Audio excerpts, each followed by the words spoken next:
হরে কৃষ্ণ। কেমন আছো বন্ধুরা? আশা করি সবাই ভালো আছো। আজ আমি তোমাদের বলতে চলেছি হনুমানজির বীজ মন্ত্র। মন্ত্রটি শোনার আগে আমার চ্যানেলে যারা নতুন হয়ে আছো তারা লাইক, কমেন্ট, শেয়ার এবং সাবস্ক্রাইব করে দেবে।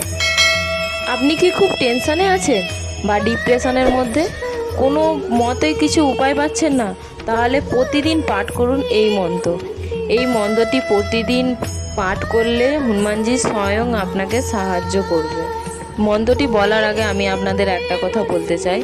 আমি একজন গৃহবধূ। সারাদিন সংসারের কাজে সেরে আমি ভিডিও এডিট করি শুধুমাত্র আপনাদের জন্য। আপনারা দেখে প্লিজ একটা লাইক, কমেন্ট এবং সাবস্ক্রাইব করে দেবে, তাতে আমি আরও মোটিভেট হবো ভিডিও বানানোর জন্য। আর আপনাদের কোনো প্রশ্ন থাকলে আমাকে কমেন্ট করবেন, আমি অবশ্যই উত্তর দেব। মন্ত্রটি হলো ওম হম হনুমতে নমঃ। এই মন্ত্রটি আপনি প্রতিদিন পাঠ করুন এবং যখন ইচ্ছা, যেভাবে ইচ্ছা পাঠ করতে পারেন।